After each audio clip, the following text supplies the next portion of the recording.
Having working rear parking gate is quite important for me. I live in the city, and at least for Europe this vehicle is quite big. We have here a Subaru Forester, and you can see just how big this thing is compared to that, and that's not a small vehicle by any means.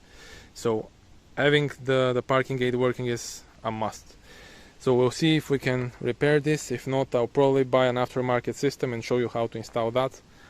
But anyways, let's first try to fix this. I wanted just to talk to you about a little bit this particular parking aid system. At the time this vehicle was built, Mercedes didn't really have their proprietary unit, which they have now. For example, currently Mercedes, Audi, BMW, pretty much any of the bigger manufacturers, they have their own proprietary parking system with rear cameras and whatever that are built with fuses and also built into the computer with the infotainment and stuff. When this was built, this thing didn't really exist. So what Mercedes did is they sourced this entire system from Bosch, and basically they put their logo on it, but it's a Bosch system, and what it's called is Bosch Park Pilot. I'll put in the part number for this Bosch unit as a notation to the video. Don't mind all of the stuff here in the trunk. We'll probably be needing the majority of it. I just wasn't sure exactly what will be required as parts and tools in order to get this thing fixed, so I just took everything. Anyways, so the way this system works is it's quite strange. So on this side, so on the passenger side, as you can see, we have from the inside we have this little thing. It's the buzzer that basically gives you a sound alert indicating how close you are to something, and also it's supposed to light up with these red, yellow and green dots. Then, so that's on this side, on the passenger side. Then there are wires going all the way around to here. Supposedly the wires are split somewhere here. Then it continues down, and somewhere behind here, I'm not 100% sure if it's behind the CD changer or behind this piece of trim right here, there's supposed to be the Bosch Park Pilot module, which in turn takes its power from the rear parking light, which on the Japanese vehicles is on the left, not on the right. On US and European vehicles, that light right there and this light right here are switched around.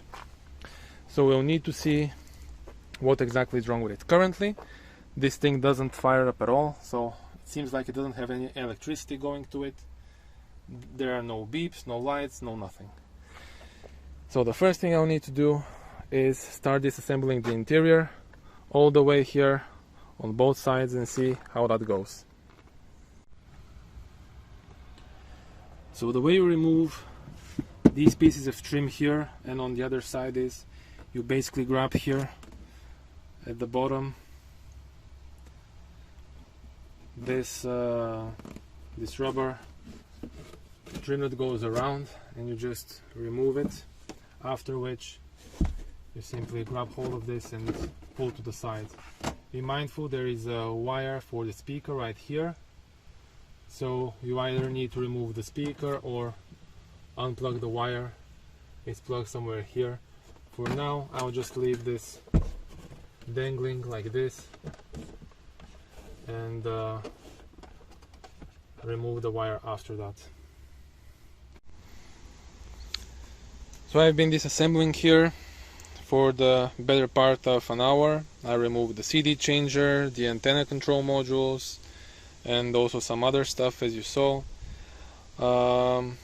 Remember when I said earlier that supposedly the mechanic that worked on this before and tried to fix the parking gate system said that most probably the issue is with the control module?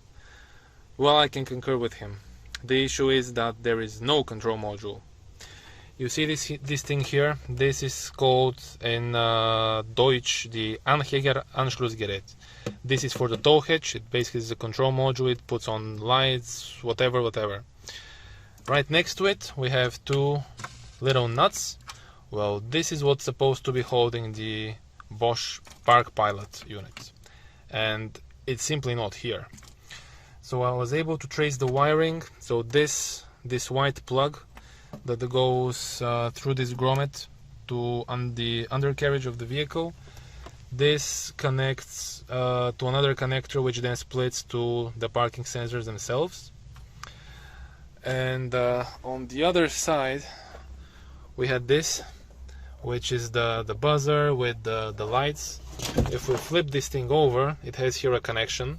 So this connector plugs to this wire right here, and you can see it's also 6 pins. So it plugs to this wire right here, which then, if we just step out of the vehicle, it goes all the way up, over, and down here. So I've pulled on the wire. It's actually extremely long. So this entire thing is the wire that actually was supposed to connect to the Bosch Park Pilot unit, which sits right here. But like I said, it's simply gone.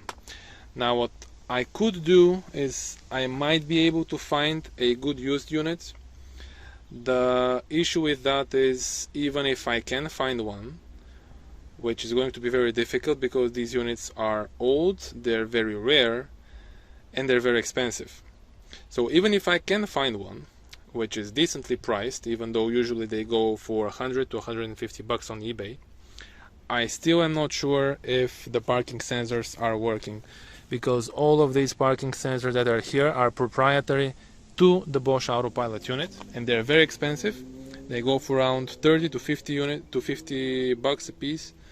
And if one or more of them are also dead and need to replace them, then this entire endeavor becomes pointless, because for the low price of 30, 40, 50 bucks I can buy a really good aftermarket parking gate system. So now I'm left to think how exactly I'm going to approach this.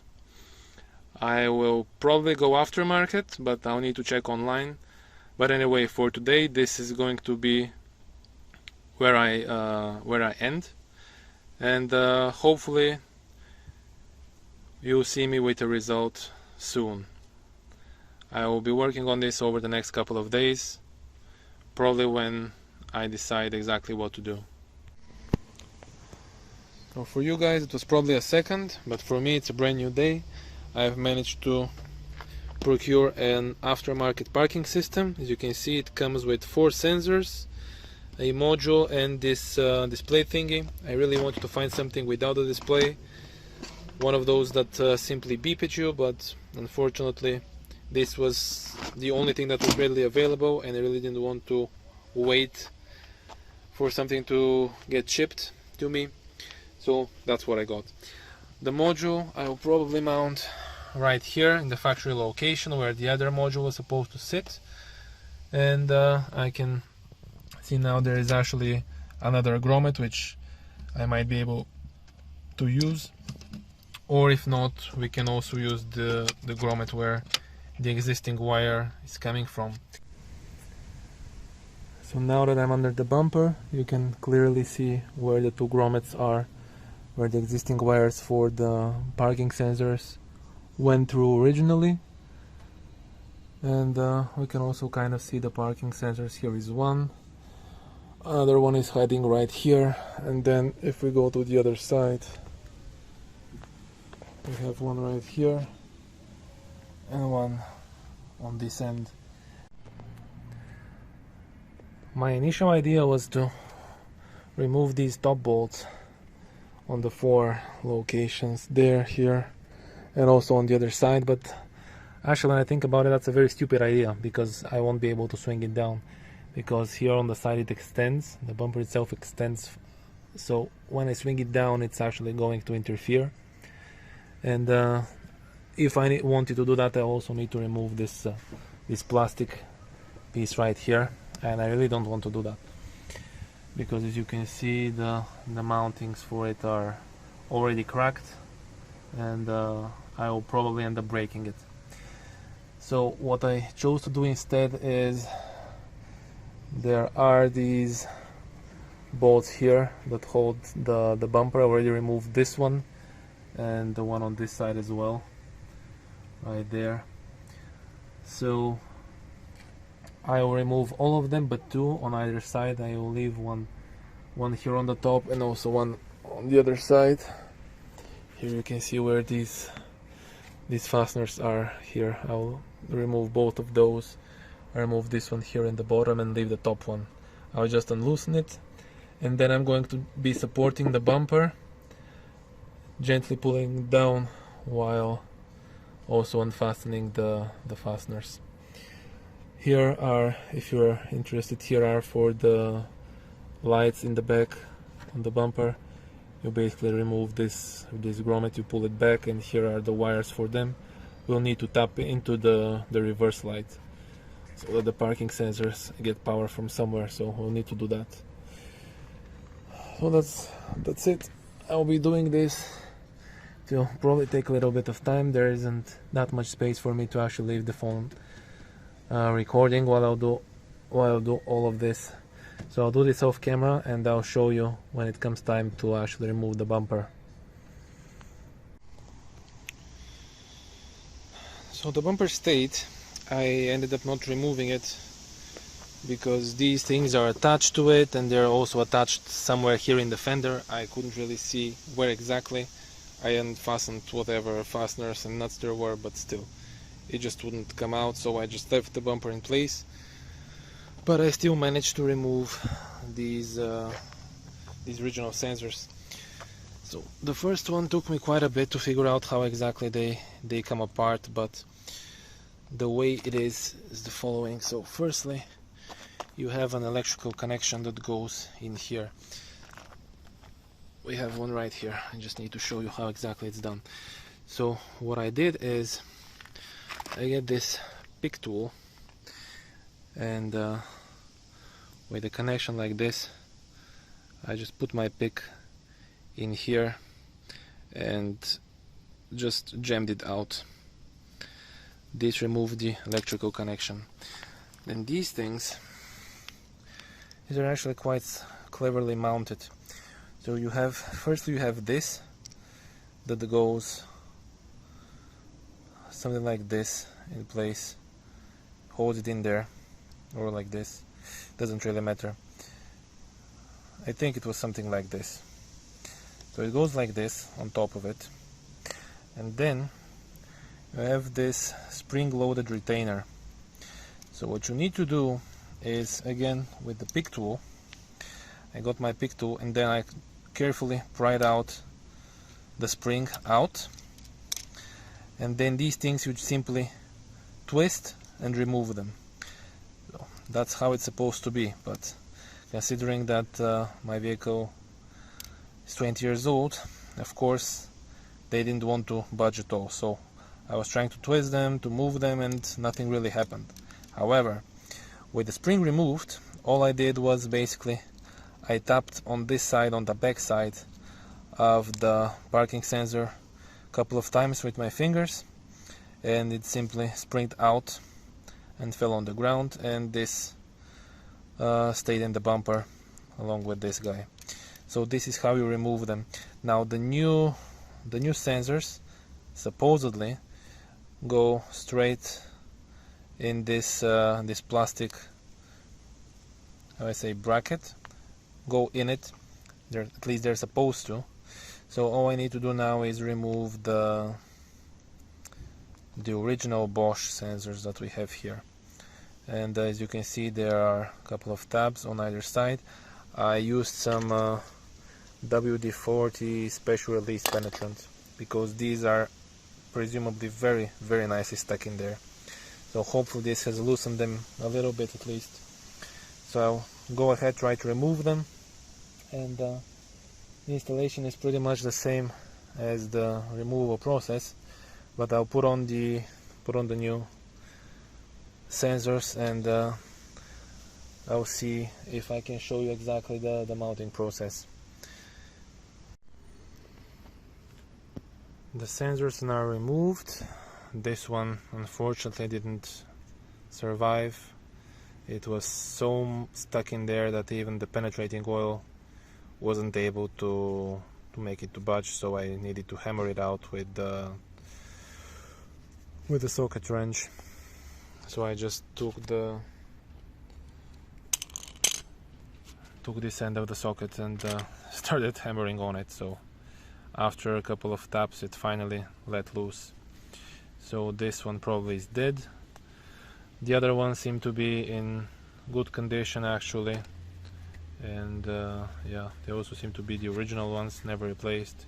This one is marked January of 02, this one as well, and this one is the end of 01, so probably never replaced. This was, the dead one is also 02. They also had this rubber grommets on top of them that sat here, insulating them to this so that no water goes in there. Now what I'm going to do is I'm going to clean these plastic housings because they're disgusting, and put the new sensors in. Hopefully it will go smoother than the removal process. So 3 of the sensors are now nicely installed. I just wanted to show you for the last one. So the way it is these sensors, the aftermarket ones at least that I have, are marked with an up, so the up side needs to go up, obviously. So just line up with the rear housing. So the part that protrudes a little bit more is the upper part, and find the up part of the sensor and simply snap it in place.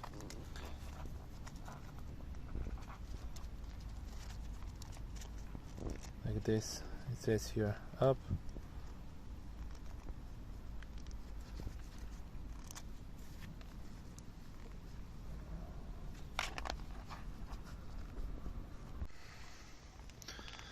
The parking sensors are now installed, and you can see the wires are labeled.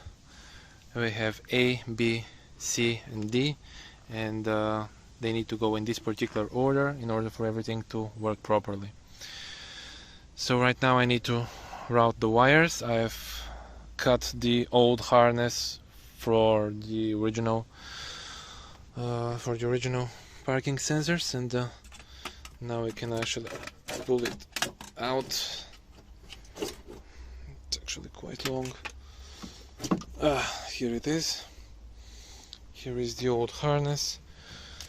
We're not going to be needing that anymore, and I'll need to put in the new wires and also install the module. So the way this thing works is it's actually quite cool. This has an antenna, and basically you can stick it pretty much anywhere because it has an antenna. The only thing it needs is power and ground, and this also only needs power and ground. Basically you don't really need to connect the display here because it's wireless, which is pretty cool. So we'll see how that works. Now you can see everything's plugged into the module. We have all of the wires in the correct slots as labeled. Now we need to take the wire that's actually going to be powering this module and plug it here where it says power, after which the black wire will go to a ground post. For example, this one right here, the one that we have, I need to make a terminal connection for it. I think I have all of the necessary things for that right here in this box. And the red wire will be the actual power wire that will connect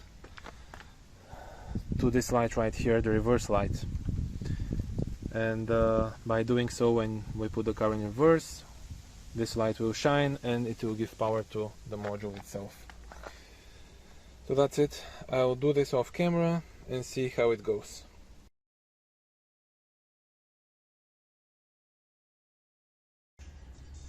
To address the cheap Chinese parking sensors not working, I have bought some new parking sensors.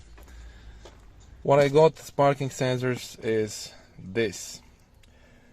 This is from Valeo. It's called Beep and Park Parking Assistant. It comes with this really nice color LCD display, which I intend to put somewhere in the front of the vehicle. Let's open the box, and it's sealed here. I don't have any knife, so what I'll be using is a small flathead screwdriver. Okay, so let's see. Oh yeah, and these sensors immediately look a lot better than the ones that I currently have. So just for perspective, check out the size of this sensor. It's like the size of my finger. And let's see the small dinky ones here. Okay, so we have a very chunky cable. That's for the sensors. Looks really good. Nice quality. Instructions. This seems to be what actually provides power and the ground connections for the control module, which is this little guy here. Nice. It has a double-sided tape on the back and also place to mount it. So we'll see exactly where we'll be mounting this. Also has some switches in the back. We'll have to consult the manual in order to understand what exactly those switches do. Have the four parking sensors. Alright, a drill bit. Probably not gonna need that. Some other cables. The display, which I'll be putting in the front. It comes with a very nice long wire, which is great. Let's put that to the side. Some rubber grommets, different adapters for the sensors. Again, adapters, and we also have this kit with zip ties, some screws, and these like the type other wire, so you can easily add a connection to an existing wire, which is also nice. Okay, so with this all unboxed, let's put them here so that I don't lose any of these things. Put them in the box again. Instructions. Okay. So this is the existing contraption that I have created. I just want to show you.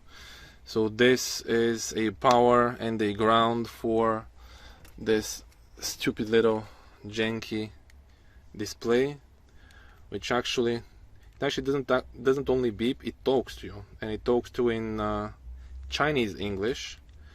I would really like to show you, but unfortunately this thing is not working anymore. So it doesn't beep, it doesn't speak now currently. The only thing that it does, it shows you a graphical interface, but even if there's nothing behind the vehicle, it still shows you like it's going crazy. So we can start by removing this plastic cover, so the bezel around, as you can see, around the CD changer. So it has two Phillips head screws holding it in. 1 and 2. We'll just remove those. It falls out. It's nice to have a metal tray like this to put in all the screws, so you don't lose them. Put this in a safe location. You don't want to break this. It's expensive, trust me. So this, how you go about removing this, basically you just pull on here on this molding and just pry it out with your hand, as easy as that. Put that somewhere again, and this, it just falls off. It's not really held by anything. That's just how it comes out. And here we have an electrical connector for the speaker right here, which we'll need to remove. Just pull on it, and here you can see the electrical connector for it. So this piece, easily removable. It's rattling as well because of this thing. It's held by this metal clip right here, but it's not doing a very good job at it, so I'll probably end up putting some silicone sealer or something around the side so that it stays in place and doesn't rattle like this. Alright, so let's put this somewhere to the side as well. Good. You have some wiring here for the speakers and all of other good stuff. Just put that to the side so it's not in the way, like this. And now we can start removing this piece of carpeting right here. All you need to do is basically pry it out. I usually use a screwdriver, just jam it somewhere. It's Velcro strapped, as you can see right here. These are Velcros, and here as well on either side. So just put that here, pull it down, and this exposes two fasteners. If I remember correctly, these were 8s, but we'll see right now if they are. Yes, they are 8 mil, and remove those.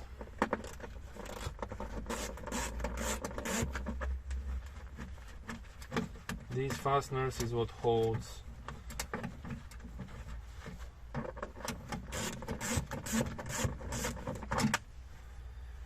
this metal piece that hides the amp, the CD changer, and some other module. This is what the screws look like. They're 8 mils and they come with a washer on top of them, so don't lose the washer. Let's remove the other one.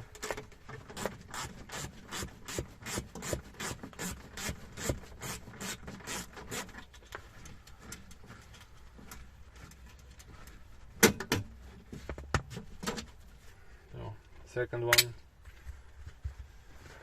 And now this, it basically slides out. It has this lip right here which goes underneath, so it tucks in underneath. Here is a metal bracket, goes underneath and then screws in tight. Also, don't lose this these metal clips here on either side. That's for attaching the plastic bezel. If you lose them, the plastic bezel won't stay tight to this, and it will rattle as well. So let's move that to the side. And now we have here some these look like antenna connections and the CD changer and all the other good stuff. We have these antenna connections here. They have a plastic thing holding them. You just pull on it down like this. You can see here there's a piece, so it's connected on one side, and on the other side there's nothing. So basically you slide it down like this, and these plastic things, they just pop out. So that's one, and then for the other one it's the same procedure here, the second one. Now these wires, they are color matched, so there's no way of messing them up when you pull them out. Red goes to red, green goes to green. Nothing difficult about that. Now this antenna, receiver, module, whatever that is, it has an electrical connection in the back. We can unplug it now, or we can unplug it once this bracket is unbolted. There are two nuts, one here, and then also two on the other side on the back.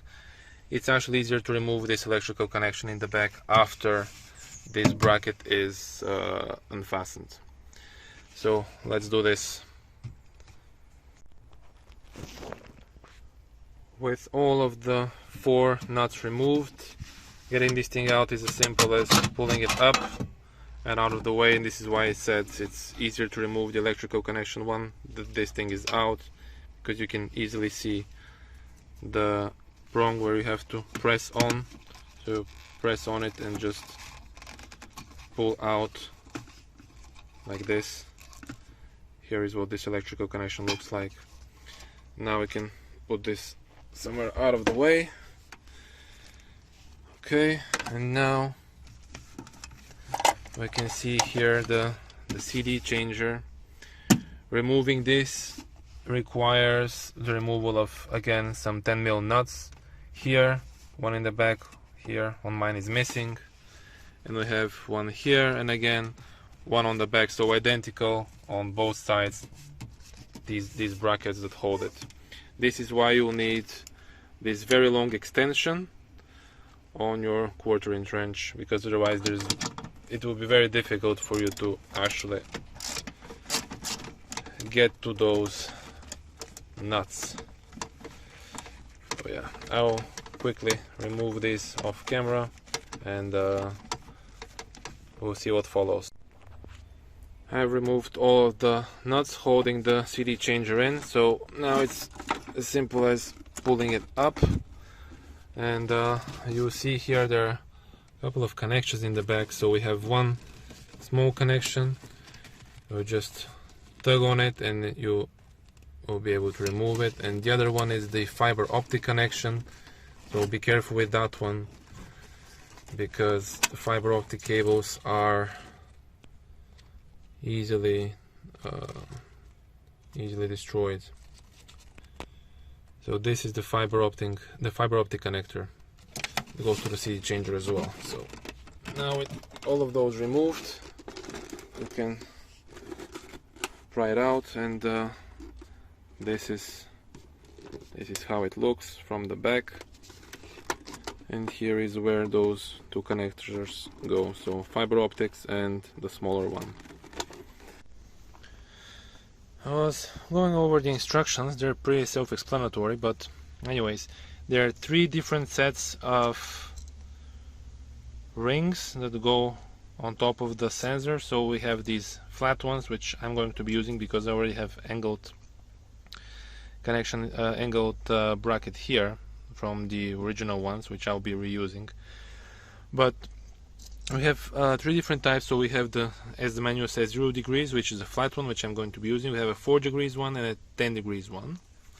So this is basically all the ways it can be used as per the manual. We also have different O-rings that attach to the sensor. You can see here I already have one that is all done. I've put in a black O-ring, but you have a white one and a transparent one, so depending on what color is your vehicle and your bumper. Yeah, so I'll be using the black rings, and the way it goes is you take a O-ring, you stick it onto the sensor just like this,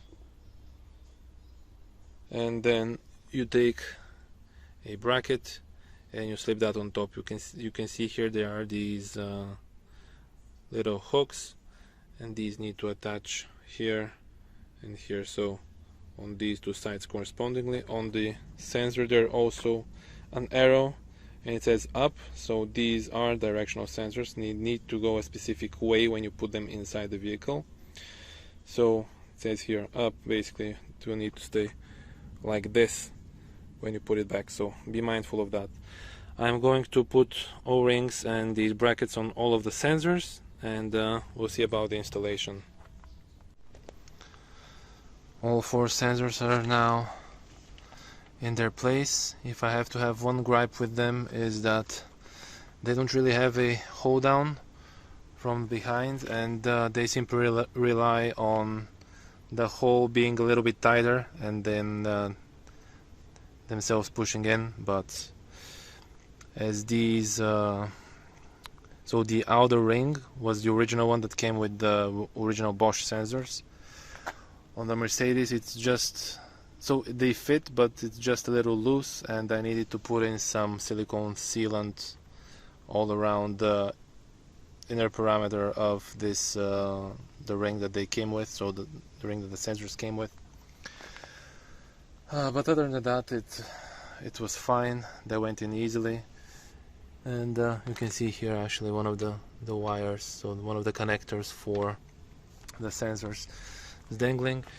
Now I need to run this So this wiring loom for the new sensors, they're clearly labeled A, B, C and D. So the way that it is the most left one is A, B, C and D. This is the order in which they need to plug in.